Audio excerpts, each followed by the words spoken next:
Muy buenos días, queridos hermanos. Una vez más, nuestra gratitud a Dios por este día sábado que nos da, 27 de junio ya, estamos a mitad de año, y agradecemos a Dios porque nos permite en esta mañana estar con ustedes para poder juntos repasar una porción de la Sagrada Escritura. Vamos a orar, vamos a pedir la bendición de Dios para que nos acompañe en esta hora. Querido Dios, en esta mañana te damos las gracias porque en tu amor, tu misericordia nos proporcionas vida, salud y nos da la oportunidad también de estar aquí congregados para poder estudiar de tu palabra. Te pedimos, Padre, que tu Santo Espíritu nos pueda conducir en el estudio de la Sagrada Escritura y a través de ella sacar lecciones prácticas para nuestras vidas. Bendice a nuestros hermanos, a nuestros amigos que se conectan, a sus amistades, para que puedan gozar del estudio de tu palabra y en esta mañana se sientan plenamente bendecidos. En el nombre de Jesús oramos. Amén. Bien, en esta mañana, donde nos encontramos nuevamente transmitiendo desde la Iglesia Central de Osorno, aquí en la 10ª región de los lagos, donde la lluvia se hace canción y el viento melodía. Tenemos la oportunidad de estudiar la palabra de Dios. En esta mañana le quiero invitar para que juntos estudiemos el libro de Daniel. Del libro de Daniel usted, o de cualquier porción de la Biblia, usted puede sacar muchos sermones. Pero en esta oportunidad vamos a estudiar juntos algo de la estructura del libro. El libro de Daniel fue escrito más o menos en torno al año 605 en adelante. En esa época está ambientado el libro, 605, antes de Cristo, con, ¿no es cierto?, Nabucodonosor, que sitia Jerusalén y la destruye posteriormente. El libro de Daniel, ¿no es cierto?, su nombre, que tiene el nombre del que lo escribió, significa Daniel, Dios es mi juez. Y ya con el mismo nombre del libro, se nos está informando, por inspiración divina, de lo que va a tratar el libro. Y el libro precisamente trata del juicio de Dios. ¿Por qué Dios juzga al ser humano? ¿A quiénes juzga? ¿Cuándo lo juzga? ¿Y en qué termina este juicio? Pero este libro tiene un mensaje de salvación y de restauración, de vindicación para el pueblo de Dios. Pero un mensaje de condenación para aquellos que no se sometan a la voluntad divina. Bueno, la estructura del libro de Daniel tiene dos partes. La primera, que va del capítulo 1 al capítulo 7, y la segunda, que va del capítulo 8 al capítulo 12. Del capítulo 1 al el capítulo 1 está en hebreo, pero del 2 al 7 está en arameo, que era la lengua oficial del imperio neobabilónico. Y del capítulo 8 en adelante, Daniel escribe íntegramente en hebreo, que era su lengua materna. Estas dos partes tienen un capítulo bisagra. ¿Y cuál es ese capítulo bisagra? El capítulo 7, porque está escrito en arameo y se conecta con la primera parte, pero tiene elementos netamente proféticos y se conecta con la segunda parte, que es profética. La primera parte del libro es historia y profecía. Y la segunda parte del libro es netamente profética. Entonces el capítulo 7 hace una bisagra. Ahora, la primera parte también tiene su estructura, y en esa quisiera que en esta mañana pudiéramos detenernos. Y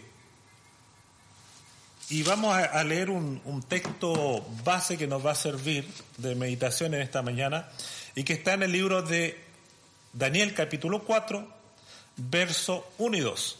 Dice así: Nabucodonosor, rey a todos los pueblos, naciones y lenguas que moran en toda la tierra, paz os sea multiplicada. Conviene que yo declare las señales y milagros que el Dios Altísimo ha hecho conmigo. Cuán grandes son sus señales y cuán potentes sus maravillas. Su reino sempiterno, y su señorío de generación en generación.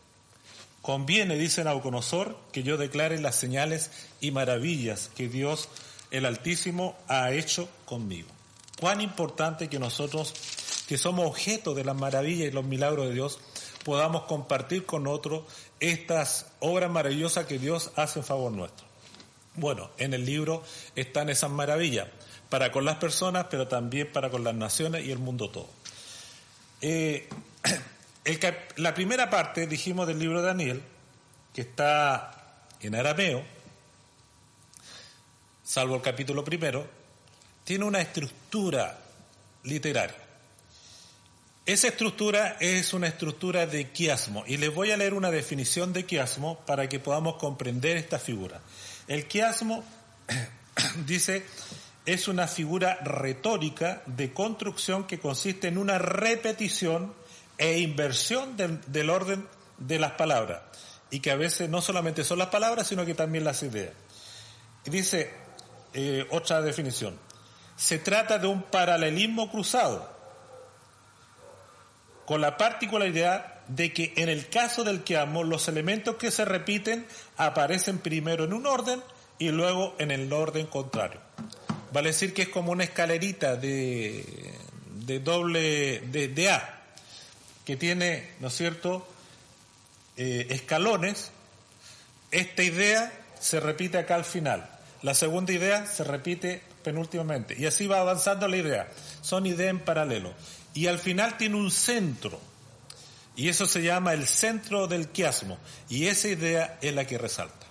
Bueno, aquí en la primera parte, Daniel, inspirado por Dios, usa esta figura, esta estructura literaria del quiasmo. Y encontramos tres paralelos.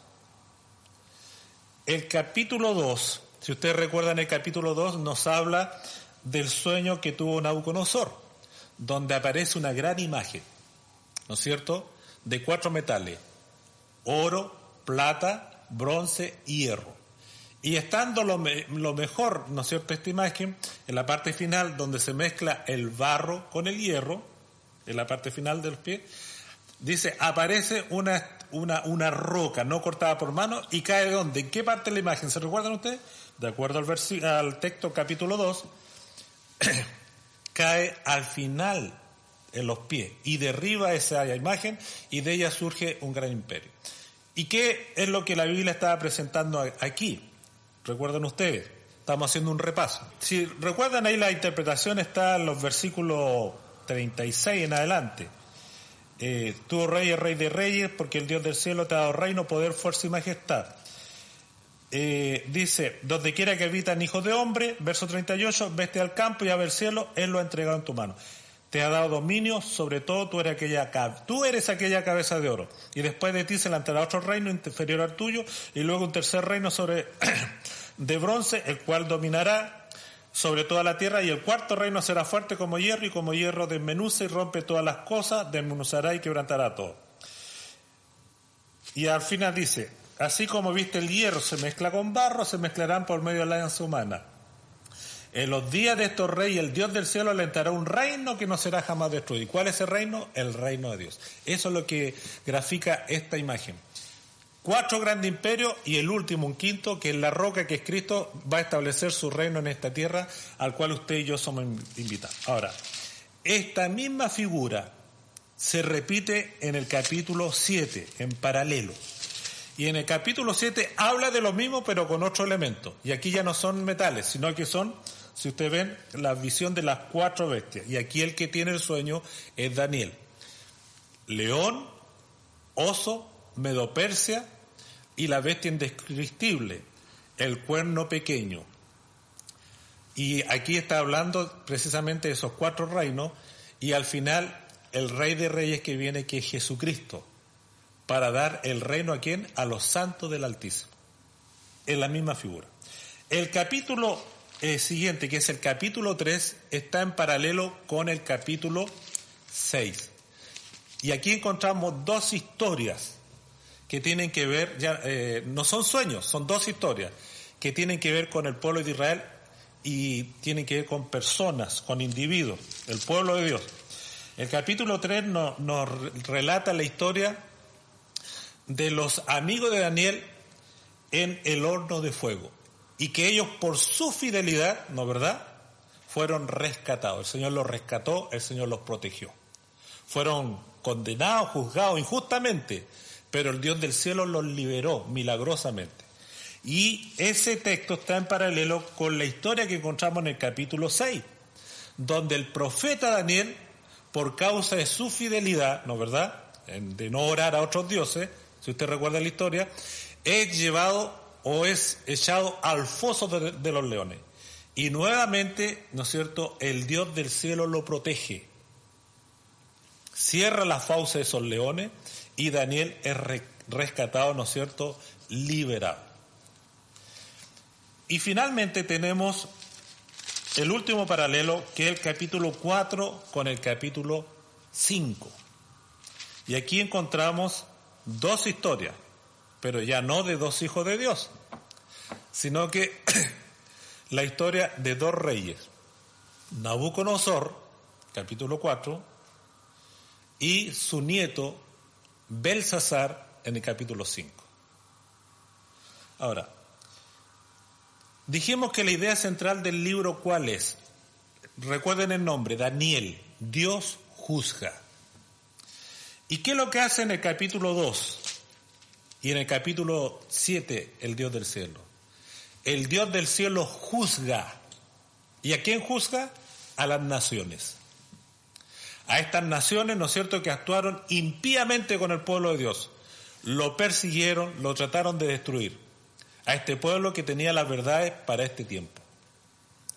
Ahora, frente a este juicio, en el capítulo 2 y en el capítulo 7, que es el juicio de Dios a las naciones, ¿cómo salen las naciones? ¿Salen bien o salen mal? Las naciones salen mal. Son consideradas injustas porque actuaron injustamente. Estos poderes, ¿no es cierto?, recuerden lo que hizo Nabucodonosor y todo lo demás, destruyeron al pueblo de Dios, destruyeron el templo e hicieron, ¿no es cierto?, infin de atrocidades que están registradas a través de la historia de la humanidad. Y Dios no es indiferente frente a actos de injusticia. El Dios del cielo, el juez de toda la tierra, algún momento juzga. Las naciones son juzgadas y son halladas a falta. Y debido a que son halladas a falta, ¿qué pasan con este imperio? Caen. Definitivamente cayeron. Algunos demoraron en caer, pero al final de cuentas cayeron, producto de su impiedad. Y nosotros, queridos hermanos, debemos recordar esto. Todo lo que usted hace, ¿no es cierto?, tiene su consecuencia lógica. Y ojalá que usted y yo podamos aprender las lecciones que Dios nos presenta aquí. La siguiente idea en paralelo es el capítulo 3 y el capítulo 6, que encontramos dos historias. Pero aquí, ¿quién está en el banquillo de los acusados? Ya no son las naciones enemigas, sino que los amigos de Daniel y Daniel mismo. Vale decir que aquellos que son representantes del pueblo de Dios. Y las naciones los juzgan, los condenan. Pero ¿quién los defiende? ¿Qué dice la Escritura? ¿Quién los defiende? El Dios del cielo. Porque el juicio, queridos hermanos, cuando es para el pueblo de Dios en la Biblia, ese juicio es a favor de su pueblo. Porque Dios está con usted y Dios está conmigo. Si nosotros recordamos allí, en 1 San Juan, capítulo 1, dice allí, si confesamos, 1:9, si confesamos nuestros pecados, Él es fiel y justo, ¿para qué? Para perdonar nuestros pecados y limpiarnos de toda maldad. Y dice el verso 1 del capítulo 2, hijitos míos, estas cosas os escribo para que no pequéis. Y si alguno hubiere pecado, abogado tenemos para con el Padre, ¿a quién? A Jesucristo el justo. ¿Qué es lo que hace el Señor entonces? Cuando el Hijo de Dios es juzgado, cuando usted y yo somos sentados en el banquillo del acusado, el Dios del cielo viene en nuestra defensa. En la Biblia, el juicio de Dios para con su pueblo es un juicio de salvación, de restauración, de vida eterna. Y Daniel y sus amigos son liberados. ¿Por qué? Porque ellos vivieron una vida cristiana consecuente. Fueron consecuentes con sus principios. Se mantuvieron fieles a Dios a toda prueba. Y Dios conoce la vida de sus hijos. Dios conoce su vida y mi vida. Entonces, los amigos de Daniel son liberados del horno fuego y Daniel mismo es liberado del foso de los leones. Y llegamos al último paralelo, el capítulo 4 y el capítulo 5. Y en esto nos vamos a detener en esta mañana. En este paralelo, la primera historia que encontramos es la historia del rey Nabucodonosor. Es un sueño que él tiene. Dice Nabucodonosor: rey a todos los pueblos, naciones y lenguas que moran en toda la tierra, paz os sea multiplicada. Verso 1, capítulo 4. Conviene que yo declare las señales y milagros que el Dios Altísimo ha hecho conmigo. Cuán grandes son sus señales y cuán potentes sus maravillas. Su reino sempiterno y su señorío de generación en generación. Yo, Nabucodonosor, estaba tranquilo en mi casa y floreciente en mi palacio. Vi un sueño que me espantó y tendido en cama las imaginaciones y visiones de mi cabeza me turbaron. Por esto mandé que vinieran delante de mí todos los sabios de Babilonia para que me mostrase la interpretación del sueño. Vinieron magos, astrólogos, caldeos, adivinos y les dije el sueño, pero no pudieron mostrar la interpretación. Hasta que entró delante de mí Daniel, cuyo nombre es Belsasar, como el nombre de mi Dios, y en quien mora el espíritu de los dioses santos. Conté delante de él el sueño, diciendo: Belsasar, jefe de los magos, ya que he entendido que hay en ti espíritu de los dioses santos y que ningún misterio se te esconde, declárame las visiones de mi sueño que he visto y su interpretación. Estas fueron las visiones de mi cabeza mientras estaba en mi cama. Me parecía ver en medio de la tierra un árbol, cuya altura era grande. Crecía este árbol, se hacía fuerte. Su copa llegaba hasta el cielo y se le alcanzaba a ver desde todos los confines de la tierra. Su follaje era hermoso, su fruto abundante, y había en él alimento para todos. Debajo de él se ponían la sombra de la bestia del campo, y en sus ramas hacían morada las aves del cielo. Y se mantenía de él toda carne. Vi en las visiones de mi cabeza, mientras estaba en mi cama, que aquí un vigilante y santo descendía del cielo y clamaba fuertemente y decía así: derribad el árbol, cortar sus ramas, quitarle el follaje y dispersar su fruto. Váyanse las bestias que están delante de él y las aves de sus ramas. Mas la cepa de sus raíces dejaréis en la tierra. Con atadura de hierro y de bronce en la hierba del campo se ha mojado con el rocío del cielo, y con las bestias sea su parte entre la hierba de la tierra. Su corazón de hombre se ha cambiado y le sea dado corazón de bestia. Pasen sobre él 7 tiempos, 7 años.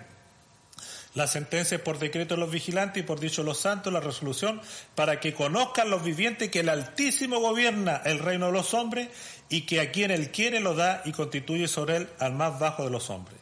Yo, el rey Nabucodonosor, he visto este sueño. Tú, pues, Belsasar, dirás la interpretación de él, porque todos los sabios de mi reino no han podido mostrarme su interpretación, mas tú puedes, porque mora en ti, ¿no es cierto?, el espíritu de los dioses santos. Ahora, ¿qué le dice Daniel a este hombre, a este rey que soñó con ese gran árbol y todo lo que detalla aquí en este capítulo?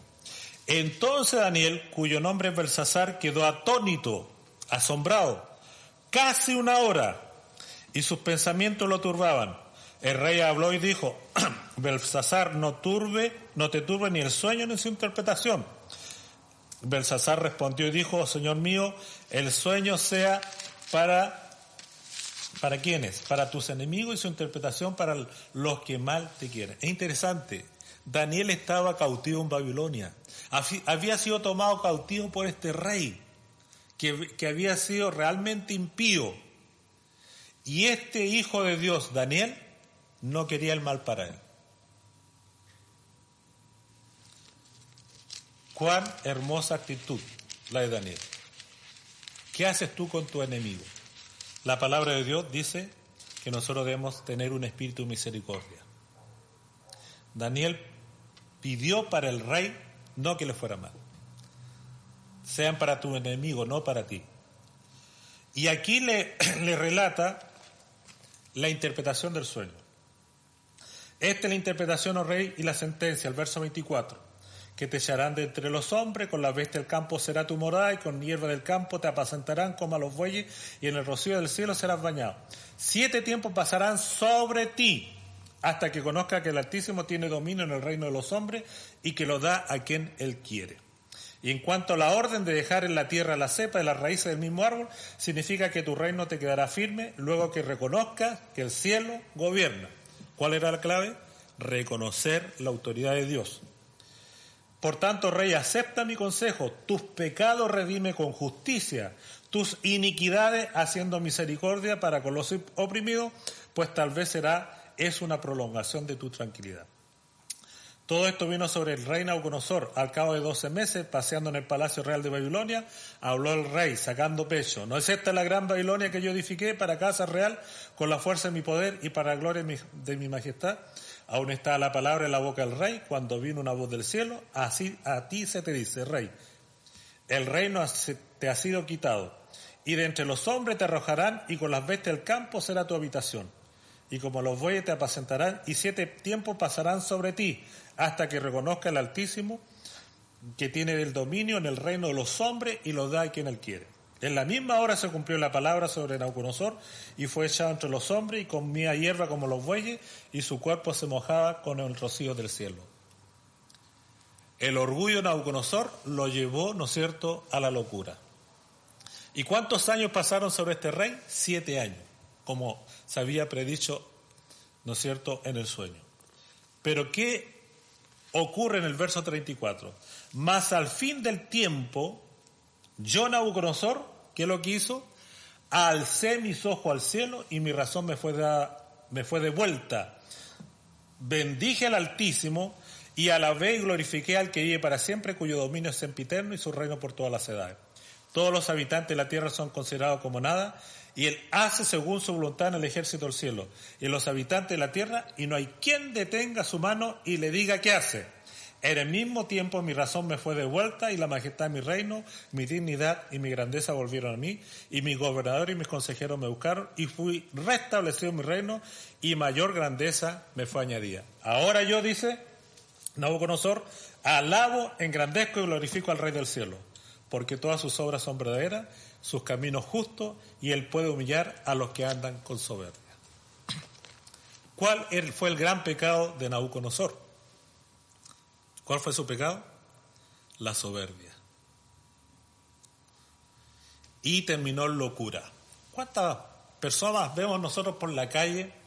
Muchos de ellos mendigando, otros perdidos en la droga, en el alcohol, en una vida sexual licenciosa, y por los cuales nosotros aparentemente no damos ni un peso. ¿Qué es lo que tenemos que hacer por estas personas? Por algún hijo, alguna hija, algún esposo, una esposa que puede estar en alguna de estas situaciones, algún amigo, algún familiar, algún conocido. No perdamos la esperanza, queridos hermanos. La historia de Nabucodonosor nos presenta que hasta el final de los días hay esperanza para el ser humano, porque Dios es tardo para la ira y grande en misericordia. ¿Dónde estuvo la clave de la restauración de Nabucodonosor?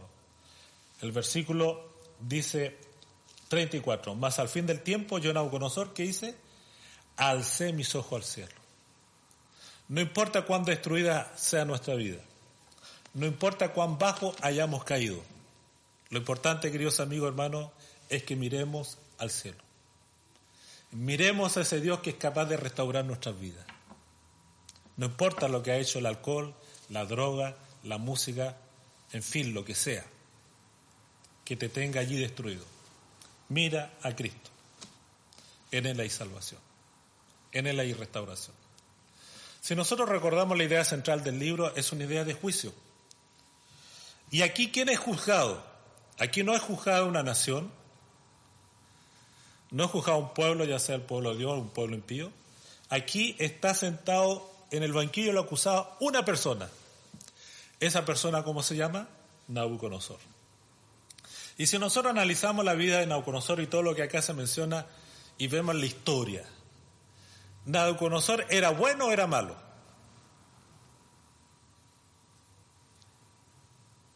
¿Ah? ¿Era bueno o era malo? Malo. Perverso. Impío. ¿Merece el cielo? No. Te hago una pregunta. ¿Tú eres bueno o eres malo? ¿Merece el cielo? ¿Merece algún día estar allí sentado con el Dios del cielo? Saben, queridos hermanos, el cielo no tiene que ver con tu bondad y mi bondad. La vida eterna no tiene que ver con lo mejor que tú te portas, lo mejor que tú das, con los recursos, con tus talentos, lo que sea. El cielo es la obra y la misericordia del Dios justo y soberano. Y si algo hay que Dios quiere que suceda en la vida del ser humano, es que a pesar de su pecaminosidad que tú y yo tenemos, podamos en esos ratos de sano juicio, en esos ratos en que somos tocados por el Espíritu de Dios, cuando Dios llama a nuestra mente, a nuestro corazón, miremos hacia arriba, miremos al cielo, y el Señor nos va a llevar al arrepentimiento y nos va a dar el perdón. ¿Cómo sale Nabucodonosor en este juicio? ¿Sale bien o sale mal? Sale bien. Sale reivindicado, restaurado. Sale mejor de lo que había caído. Porque así es el Dios del cielo. ¿No debemos estar agradecidos por ese Señor? Estas son las últimas palabras que se registran de Nabucodonosor en la Biblia. Y él dice: ahora yo, Nabucodonosor, alabo, engrandezco y glorifico al Rey del cielo, porque todas tus obras son verdaderas y sus caminos justos, y él puede humillar a los que andan con soberbia. Nabucodonosor, de acuerdo a esto, lo vamos a encontrar en el cielo, en la vida eterna. Y si Nabucodonosor pudo, ¿por qué tú y yo no? Hay posibilidad de salvación. Bien, volvamos a nuestra historia. El capítulo que vamos a ver ahora, que es el capítulo siguiente, el capítulo 5, está en paralelo con el capítulo 4. Está en el centro del Quiab. Recuerden ustedes, el capítulo 2 está paralelo con el 7, el capítulo 3 con el 6 y el 4 con el 5. Lo interesante de esto es que entre el capítulo 4, que es la historia de Nabucodonosor, y el capítulo 5, que es la historia de otro rey, en este caso Belsasar, transcurren 40 años de diferencia. Ahora, ¿por qué Daniel pone estos dos relatos, estas dos historias, que están tan distantes en el tiempo, las pone juntas? ¿Por qué? Porque tienen una idea, ¿no es cierto?, que las une. Y vayamos a este otro relato. El verso 1 del capítulo 5. El rey Belsasar hizo un gran banquete a 1000 de sus príncipes, y en presencia de los 1000 bebía vino. Belsasar, con el gusto del vino, mandó que trajese los vasos de oro y de plata que Nabucodonosor su padre había traído del templo de Jerusalén, para que bebiesen en ellos el rey y sus grandes, sus mujeres y sus concubinas. Entonces fueron traídos los vasos de oro que había traído del templo a la casa de Dios que está en Jerusalén, y bebieron en ellos el rey y sus príncipes, sus mujeres y sus concubinas. Bebieron vino y alabaron a los dioses de oro y de plata, de bronce, de hierro, de madera y de piedra. Y en aquella misma hora aparecieron los dedos de una mano de hombre que escribía delante del candelero sobre los encalados en la pared del palacio real, y el rey veía la mano que escribía. Entonces el rey palideció y sus pensamientos lo turbaron, y se debilitaron sus lomos y sus rodillas daban la una con la otra. El rey gritó en alta voz que hiciesen venir magos, caldeos y adivinos, y dijo el rey a los sabios de Babilonia: cualquiera que lea esta escritura y me muestre su interpretación será vestido de púrpura, y un collar de oro llevará en su cuello, y será el tercer señor en el reino. Entonces fueron introducidos todos los sabios del rey, pero no pudieron leer la escritura ni mostrar al rey su interpretación. Entonces el rey Belsasar se turbó sobremanera, palideció, y sus príncipes estaban perplejos. La reina, por las palabras del rey y de sus príncipes, entró a la sala del banquete y dijo: Rey, vive para siempre, no te turben tus pensamientos ni palidezca tu rostro. En tu reino hay un hombre en el cual mora el espíritu de los dioses santos, y en los días de tu padre se halló en él luz e inteligencia y sabiduría, como sabiduría de los dioses, al que el rey Nabucodonosor tu padre, o rey, constituyó jefe sobre todos los magos, astrólogos, caldeos y adivinos. Por cuanto fue hallado en él mayor espíritu y ciencia y entendimiento para interpretar sueños y descifrar enigmas, resolver dudas. Esto es Daniel, al cual el rey puso por nombre Belsasar. Llámese pues ahora Daniel, y él te dará la interpretación. Entonces Daniel fue traído delante del rey, y dijo el rey a Daniel: ¿Eres tú aquel Daniel de los hijos de la cautividad de Judá que mi padre trajo a Judea? Yo he oído de ti que el espíritu de los dioses santos están en ti. Si vemos, la historia prácticamente se repite. En el capítulo 4 fue Nabucodonosor que tuvo un sueño, pero acá no fue un sueño, fue un hecho, una visión, algo que ellos vieron.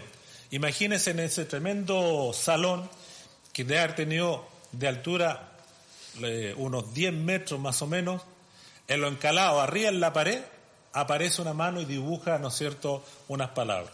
Mene, mene, tekel, uparsin. ¿Qué hubiese hecho usted, no verdad? Si está en un salón y ve una mano escribir arriba. ¿Qué le pasó al rey? El rey se turbó y sintió miedo. En la antigüedad la gente le daba mucha importancia a los sueños.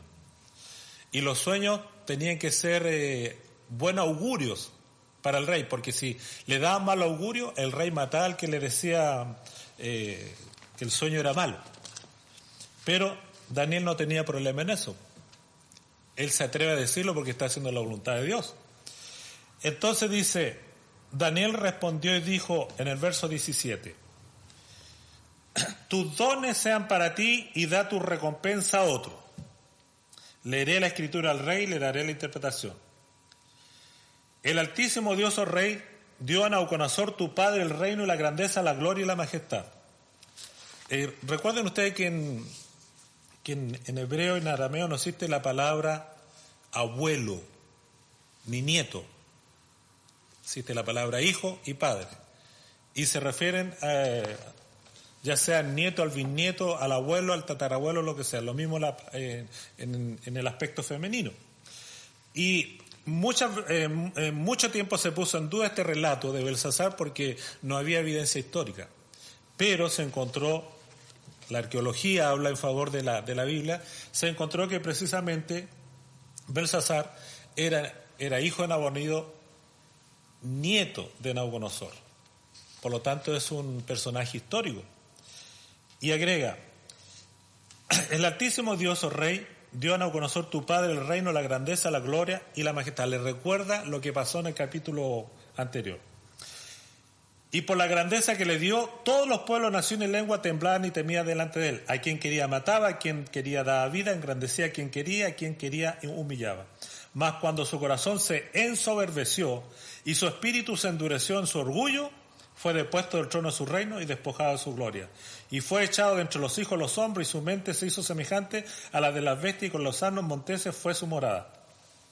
Hierba le hicieron comer como buey y su cuerpo fue mojado con el rocío del cielo hasta que reconoció que el Altísimo Dios tiene dominio sobre el reino de los hombres y que pone sobre él a quien le place. Y tú, su hijo Belsasar, no has humillado tu corazón sabiendo todo esto. Recuerda el texto clave de la experiencia de Nabucodonosor. Mas al fin del tiempo yo, Nabucodonosor, ¿qué hizo? Alcé mis ojos al cielo y mi razón me fue devuelta. ¿Y qué es lo que hizo su nieto? Todo lo contrario. Y tú, dice su hijo Belsasar, no has humillado tu corazón sabiendo todo esto. La experiencia de Nabucodonosor, entre que conoce y llega a su conversión al final de la historia de su vida, fueron 40 años. Pero su nieto, Belsasar, fue diferente. Él vivió toda su vida conociendo de la voluntad de Dios, porque en medio de ello estaba el pueblo de Israel, estaba la palabra de Dios. Y el nieto no fue capaz de reconocer la obra que Dios había hecho en su abuelo, sino que dice, contra el Señor del cielo te has ensoberbecido, e hiciste traer delante de ti los vasos de su casa, y tú y tus grandes, tus mujeres y tus concubinas bebiste vino en ellos, además de esto diste alabanza a dioses de plata, oro, bronce, hierro, de madera, de piedra, que ni ven, ni oyen, ni saben, y el Dios en cuya mano está tu vida y cuyos son todos sus caminos, nunca honraste. Cuando este hecho estaba sucediendo, dice la historia, Era en el mes de octubre del año 539 a.C. Las huestes de los medos y los persas, con Ciro a la cabeza, habían sitiado la ciudad de Babilonia por varios años y no la habían podido hacer caer. ¿Por qué? Porque Babilonia era una ciudad inexpugnable. Tenía 4 secuencias de muros. Entre muro y muro habían 27, entre el primero y el último muro habían 27 metros de distancia. Entre muros habían fosos. Por lo tanto, la ciudad era impenetrable. Y la técnica para derribar una ciudad en aquel entonces era el sitio. O se rendían o se morían de hambre. Pero Babilonia, ¿no es cierto?, con su gran gestor que fue Nabucodonosor, tenía una maravilla, una de las 7 maravillas del mundo antiguo, los jardines colgantes de Babilonia. Y a través de eso podían cultivar, así que no se iban a morir de hambre. La gente de Babilonia estaba segura en su ciudad. Y Belsasar nunca pensó que la ciudad iba a caer, porque era inexpugnable. Pero ¿qué sucedió? Ese día era un día de luna llena que calzaba con el día del Yom Kippur, del día de juicio, y en ese día de juicio es sentado en el banquillo los acusados Belsasar. Y Belsasar, en vez de tener una actitud de arrepentimiento, ¿qué es lo que hace? Tomó los vasos sagrados e hizo una tremenda fiesta. Dice que en ese lugar habían como 3.000 personas, así que mal no recuerdo. Sí, ahí dice. Entonces, dice el verso 3, fueron traídos los vasos de oro que había traído en el templo de la casa del rey, de la casa de Dios, que estaba en Jerusalén. Y el verso 1 dice, el rey Belsasar hizo un gran banquete a 1.000 de sus príncipes, 1.000, todo su séquito. Calcule que cada uno fue con sus mujeres y sus concubinas. Ahí tiene ya 3.000, aparte la gente que servía. Miles de personas habían en aquel lugar. Imagínense cuán extenso sería. Vino, ¿no es verdad? Buena música, pero lejos del pensamiento de Dios. Estaban seguros, pero en ese mismo día cayó Babilonia. La historia nos dice que las aguas del río Éufrates fueron desviadas, el ejército pasó entre los secos del lecho, y también, de acuerdo a lo que dice Isaías, ¿no es cierto?, la mano esa que escribió quitó el pestillo, hizo que la puerta de Babilonia se abriera y las huestes de los medios y los persas entraran. Y Belsasar, ¿cómo estaba para defender a su pueblo? Totalmente borracho. Él y su gente no pusieron resistencia. Entonces dice, de su presencia fue enviada, verso 24 del capítulo 5, la mano de que trazó esta escritura. Mene, mene, tekel uparsin. Y esta es la interpretación. Mene, contó Dios tu reino. Tekel, pesado, ha sido un balance y fuiste hallado falso. Pere, tu reino ha sido roto y dado a los medios de los persas. 4 palabras. Mene, mene, mene.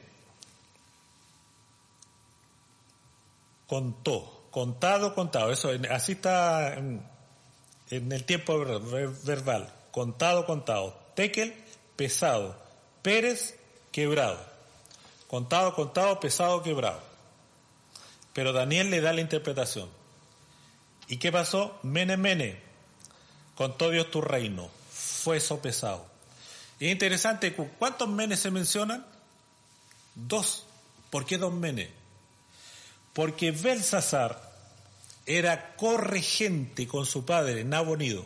El rey era, por eso cuando dice el rey que ofrece, vamos a ver. Yo pues, dice el verso 16, que no me... Sí, verso 16. Yo pues he oído de ti que puede dar interpretación y resolver dificultades. Si ahora puedes leer esta escritura y darme su interpretación, dice Belsasar, serás vestido de púrpura y un collar de oro llevarás en tu cuello y serás el tercer señor en el reino. ¿Por qué como recompensa ofrece el tercer puesto? No ofrece el segundo. ¿Por qué? Porque el primero era de su padre, Nabonido, era rey. El segundo era él, Belsasar, corregente. Y por lo tanto él podía ofrecer el siguiente, el tercero. Y son dos menes porque los dos reyes cayeron, tanto Nabonido como Belsasar. Belsasar fue muerto en aquella misma hora, y su padre fue tomado prisionero, y delante de sus hijos sacrificaron a su propio, delante de su hijo, delante del rey que lo tomó. Su propio hijo fue muerto, Belsasar, en aquella misma hora. Mene, Mene, Tekel, Uparsin. En el año 539, cuando se desarrolla esta historia, el reino babilónico llegó a su término, para dar paso al reino de plata de los medios de los persas. Ahora Daniel pone estas dos historias, las pone juntas. ¿Por qué? Porque las dos historias tienen que ver con el juicio a un individuo, a la persona. Y la palabra de Dios, ¿no es cierto?, es categórica. El apóstol Pablo nos dice que algún día usted y yo vamos a ser presentados delante del trono de Dios.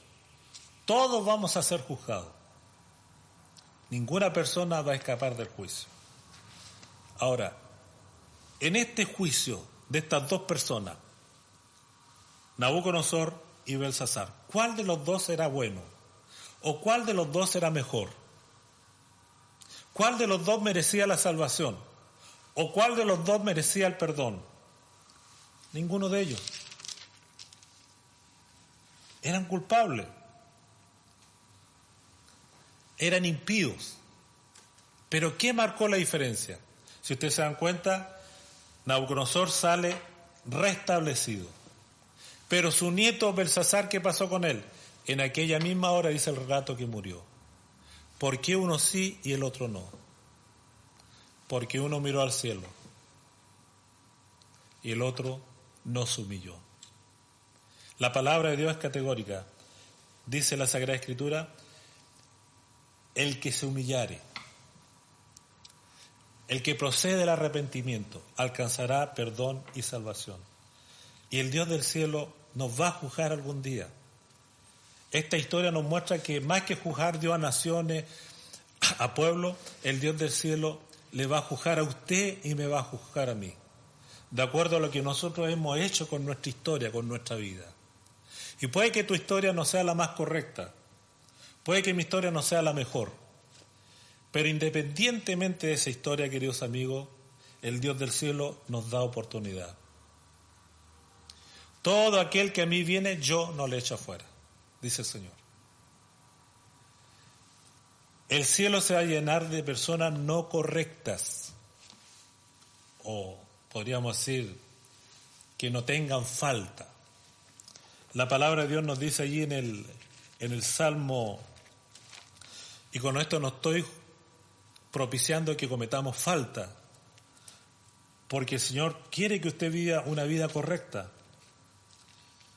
Pero dice acá el Salmo 24: alzado puertas vuestras cabezas, el verso 7, y alzado puertas eternas, y entrará el Rey de Gloria. ¿Quién es este Rey de Gloria? Jehová el fuerte y valiente. Y si nosotros leemos los versículos anteriores, dice: ¿quién subirá al monte Jehová? El verso 3. ¿Y quién entrará en su lugar santo, delante de la presencia de Dios? ¿Quién va a entrar? El limpio de mano, el puro corazón, el que no ha elevado su alma a cosas vanas, ni jurado con engaño. Él recibirá bendición de Jehová.